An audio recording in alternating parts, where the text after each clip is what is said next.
Halo anak-anak, kita lanjut pembelajaran yang kedua ya. Dari tema 4, subtema 1 pada pembelajaran yang kedua. Nah, kamu perhatikan kembali video pembelajarannya ya nak. Selamat belajar. Ayo mengamati. Apa yang kamu lihat pada gambar di bawah ini? Bagaimana jika kamu menghadapi situasi ini? Coba nak kamu lihat dan kamu perhatikan gambar keempat berikut ini. Di sini ada si Edo, si Beni, dan si Siti. Gambar pertama, cuacanya sedang berangin. Mereka menggunakan seragam sekolah. Pada gambar pertama, sebaiknya ketika cuaca berangin, kita tidak menggunakan seragam sekolah. Enak, tetapi lebih baik menggunakan baju panjang untuk menghangatkan tubuh. Yang kedua, cuacanya sedang hujan. Maka ketika hujan jangan menggunakan baju sekolah, tetapi menggunakan mantel. Ya. Yang ketiga, cuacanya cerah, panas matahari ya nak ya. Maka ketika cuaca cerah, lebih baik menggunakan topi sebagai pelindung kepala atau menggunakan kaos, ya. Dan yang gambar keempat, di sini cuacanya sudah malam hari. Maka ketika malam hari tidak lagi menggunakan seragam sekolah, tetapi menggunakan baju tidur. Ya, di sini nak berdasarkan gambar yang keempat ini tentang cara penggunaan pakaian. Ketika menggunakan pakaian harus kita tentukan waktu dan tempatnya. Ayo membaca. Bacalah dengan nyaring. Bersyukur memiliki pakaian. Manusia wajib melindungi tubuhnya. Siti juga selalu melindungi tubuhnya. Ia selalu melindungi tubuhnya dengan mengenakan pakaian yang rapi. Memiliki pakaian adalah hak setiap orang. Siti mendapat pakaian dari orang tuanya. Siti memiliki berbagai pakaian untuk dipakainya sehari-hari. Siti memiliki pakaian untuk bermain dan untuk tidur. Siti juga memiliki seragam sekolah.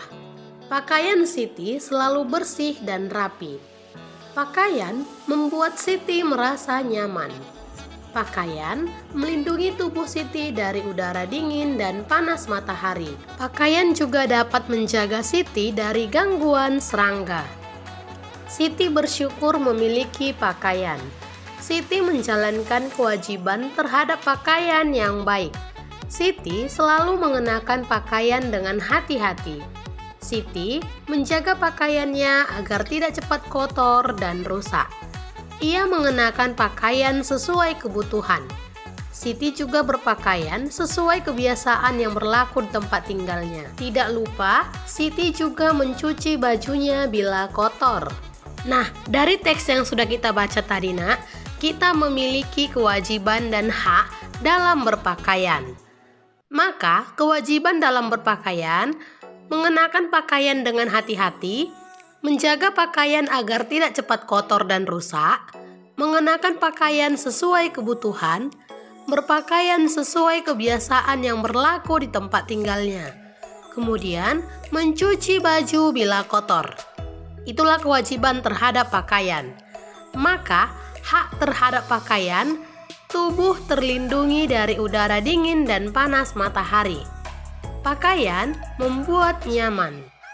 Tubuh terlindungi dari gangguan serangga.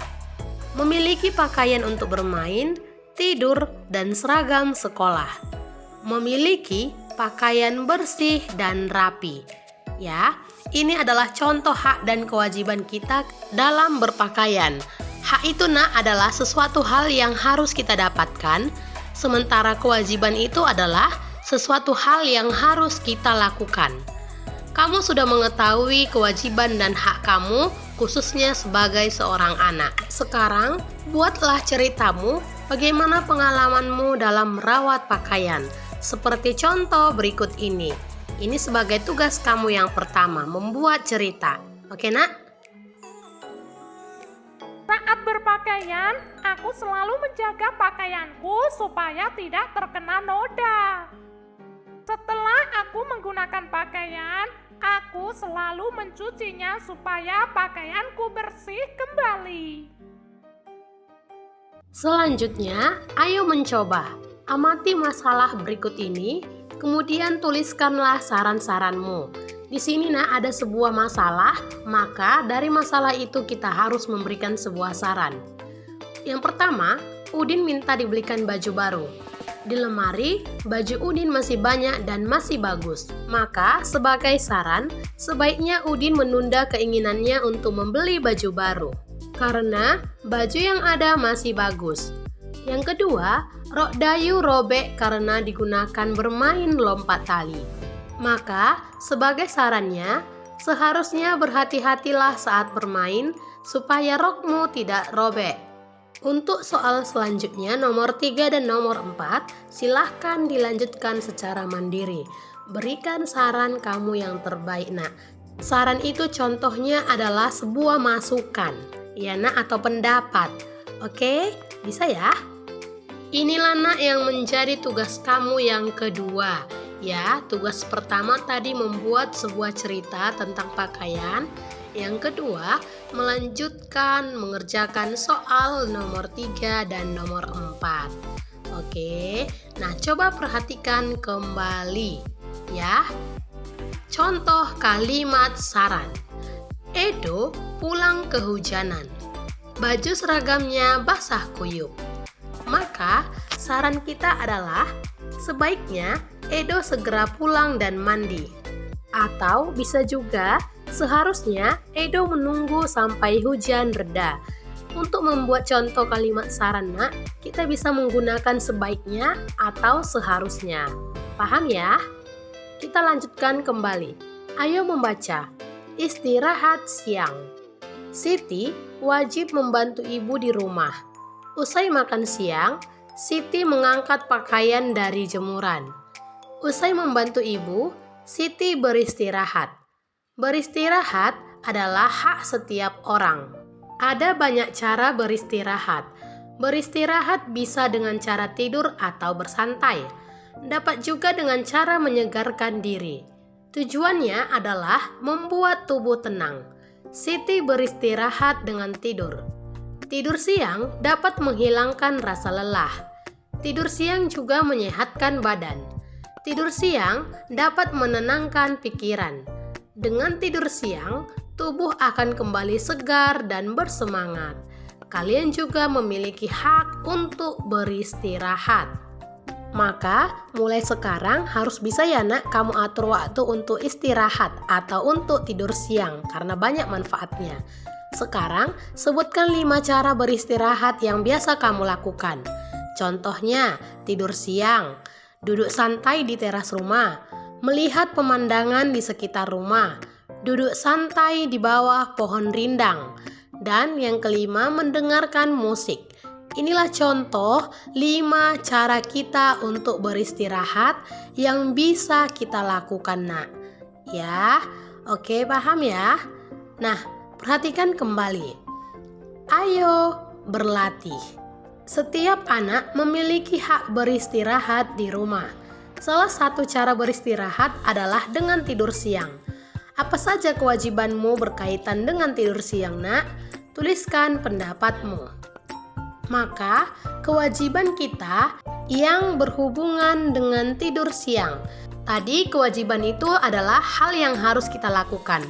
Yang kita lakukan untuk berhubungan dengan tidur siang, yang pertama mencuci kaki dan tangan sebelum tidur, berdoa sebelum dan sesudah tidur siang secukupnya atau tidak terlalu lama, menggunakan pakaian tidur, dan merapikan kembali tempat tidur. Ya, ini adalah hal yang harus dilakukan dengan tidur siang sebagai kewajiban kamu nak, sebelum tidur siang atau sesudah tidur siang. Setiap orang memiliki aturan yang wajib diikuti tentang beristirahat siang. Tulislah cerita tentang kebiasaan beristirahat siangmu dan kewajibannya. Berilah judul cerita yang kamu tulis. Sebagai contohnya bisa kamu perhatikan ya video berikut ini. Kewajibanku terhadap istirahat siangku. Ketika siang hari, tubuhku terasa sangat lelah. Aku istirahat dengan tidur siang. Sebelum tidur siang, aku selalu mencuci kaki dan tangan serta berdoa. Aku tidur secukupnya dan tidak berlebihan. Selesai tidur siang, aku selalu merapikan kembali tempat tidurku. Silakan kalian tuliskan berdasarkan kreativitasmu. Oke anak-anak, demikian materi pembelajaran kita untuk hari ini. Miss berharap video pembelajaran kali ini dapat bermanfaat untuk kalian semua. Langit berawan tandanya tak hujan. Mari kawan laksanakan kewajiban. Sampai jumpa di video pembelajaran besok. Jangan lupa dikerjakan segala tugas-tugasnya. Semangat, Tuhan memberkati.